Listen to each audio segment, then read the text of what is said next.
Uma das perguntas mais frequentes que a gente recebe para quem mexe com impressão 3D é: qual é o melhor filamento para impressão 3D? Se você respondeu PLA, talvez esteja certo. Se você respondeu PETG, também. Se você respondeu TPU, também. E se você respondeu ASA ou ABS, também pode estar certo. Porque depois de mais de 1000 horas de impressão, a gente aprende o quê? Uma das coisas mais importantes da impressão 3D. Não existe o melhor filamento. Existe o filamento certo para cada projeto. E hoje eu vou mostrar exatamente a diferença deles, o material que eles utilizam e como escolher o filamento ideal sem gastar dinheiro à toa.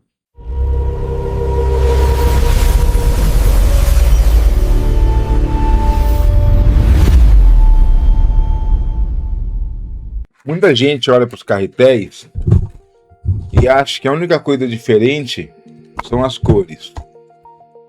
Mas na verdade, cada um tem um objetivo. Alguns suportam calor, outros são mais resistentes, outros são mais flexíveis.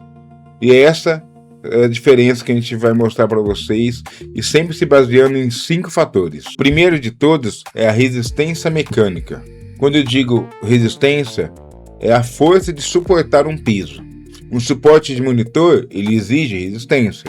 Um suporte de ferramentas, ele precisa de resistência. Um boneco decorativo não precisa de resistência. O segundo pilar, resistência ao calor. Essa aqui é o que mais engana a galera. Muita gente começa com PLA. Aí vai lá, faz uma peça, coloca dentro do carro.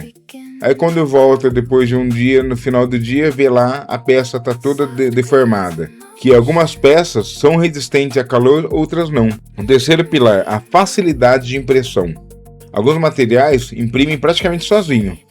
Outros exigem conhecimento, regulagem, calibração e um pouco de paciência. O quarto pilar, aparência. Aqui entra os filamentos especiais. O silk, o matte, o wood. São tipos que? O silk é aquele que são mais brilhantes. O matte é aquele que é mais fosco. O wood é o que tem pedacinhos de madeira no meio de filamento, que acaba dando um toque mais rústico. O fibra de carbono, que é que deixa a peça mais resistente. Cada um deles existe para entregar um visual diferente e uma sobrecarga e resistência diferente. E o pilar 5, que é a aplicação. O que é? Esse é o mais importante. Não existe o melhor filamento. Existe para o que você vai necessitar. Se for para trabalhar com a parte de engenharia, criar um produto diferenciado por uma peça específica, você vai usar um que é mais resistente. Se você for usar uma peça de carro, que usa dentro do carro, você vai usar um formato diferente. Se for usar para a parte decorativa, você vai usar um PLA normal, comum. Se você for usar com um vaso que vai usar para fora de casa, no calor, você pode usar um PETG, que é mais resistente a calor. Se você necessita de uma peça maleável, você vai usar TPU, que ela tem mais mobilidade. Agora, para especificar cada um.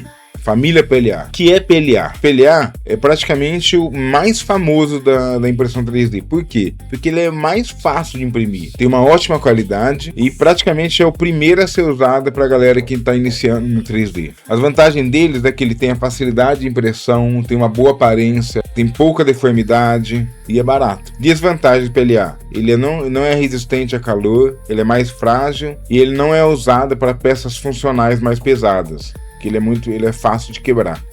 Peças de PLA, peças em PLA, você vê que eles são mais decorativas. Darth Vader.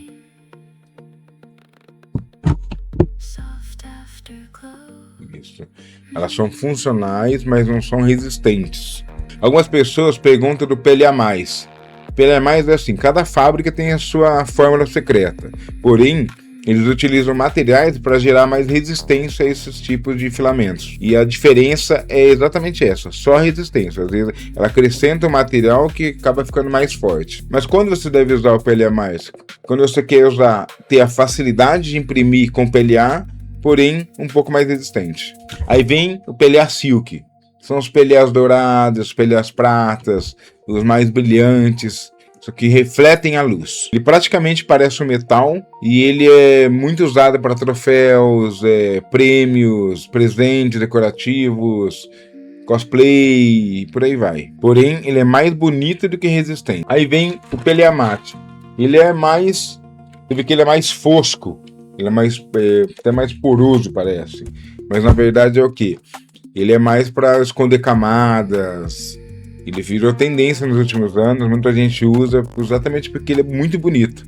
Então a pessoa usa para vaso, para estátua, para decoração. Então ficou super hypado. E no final o PLA Wood, que é o que tem um pouquinho de partículas de madeira, que simula a madeira, então ela toda parece uma coisa mais rústica, que é como se fosse imprimindo uma coisa de madeira mesmo.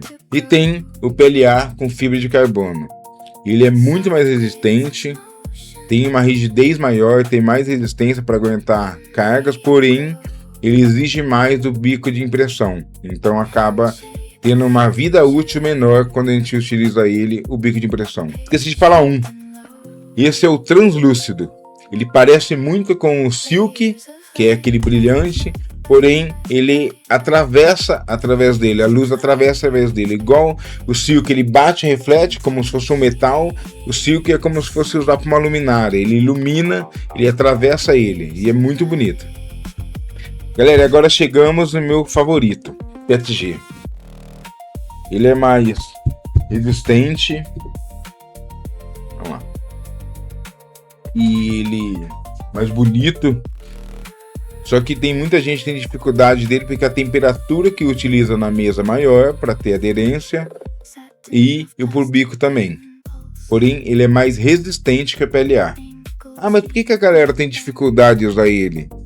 É só na hora de calibrar. Depois que você aprende isso, você vê que é uma ótima opção. Até porque ele é mais barato que o PLA. Detalhe, gente, ele é resistente a calor. Então ele é aquele que, se você até quiser colocar em um lugar externo, ele consegue segurar o calor. Praticamente ele fica entre o PLA e os materiais mais técnicos, mais resistentes, tipo um ASA, um ABS. Tipo vantagem, ele é mais rígido, mais resistência térmica, menos quebradiço e mais resistente. Então você vai perceber que ele é uma ótima opção. E em questão também dos valores. Qual que é a desvantagem dele? Que ele acaba pegando umidade um pouco mais, então ele acaba ficando aqueles strings, que são as teinhas, e você tem que sempre usar uma secadora antes de fazer a impressão. Depende de cada região. Na minha região não acabo utilizando tanto a secadora como a maioria do pessoal faz. Por quê? Porque aqui não é tão úmido como um sul da vida.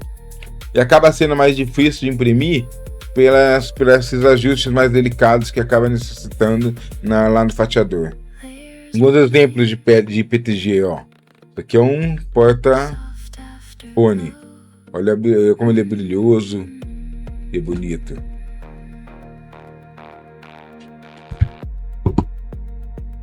Suporte de telefone, você vê que ele tem um brilho diferente. Isso aqui são bem mais resistentes. Um organizador, ele é feito em PETG, mais resistente. Aí eu fiz a divisória em translúcido. Ele fica com uma aparência mais bonita. Olha lá, esse é um PETG mate. Ele é muito parecido com o PLA mate, só que ele acaba sendo mais resistente a calor e dá aquela aparência mais sólida, assim, mais fosca. E para finalizar dos métodos PSG, esse aqui, o PETG Carbon Fiber, que é o de fibra de carbono. Galera, isso aqui é extremamente resistente. Ele fica com uma aparência bem mais bonita, bem mais fosca, assim, mais forte. Dá pra perceber na hora que imprime ele. E ele é excelente para projetos premiums, projetos que ficam bem bonitos, bem resistentes. Próximo é o TPU. TPU, galera, é o que tem a mobilidade. Ele é fofo, ele é mole.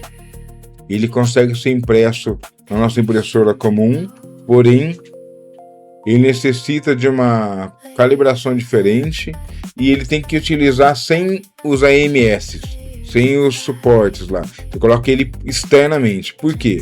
Porque como ele é mais maleável, ele acaba entupindo a nossa extrusora, nosso hot end, nossa cabeça de impressão. Entendeu? Então você separa ele, tira do AMS, coloca ele em outra parte dele e faz de um formato diferente, porém isolado. É para não ter problema nessa questão de entupimento. TPU, ele é o famoso tênis, croque dá para fazer, ele é usado como amortecedor, então muitas das vezes você faz uma peça que acaba sendo mais resistente, aí utiliza ele como alguns calços, por ele ter uma mobilidade. As impressoras a gente acaba fazendo os pezinhos delas para não ficar vibrando tanto com o TPU, então a função dele é essa, e também ela ajuda nessa questão da resistência, pela mobilidade. E que a galera fala muito, o ABS e o ASA. O ABS é o que aguenta calor, ele é muito famoso para fazer peças de carro, da parte interna do carro, que ele aguenta a temperatura absurda, porém ele tem uma dificuldade gigante de impressão.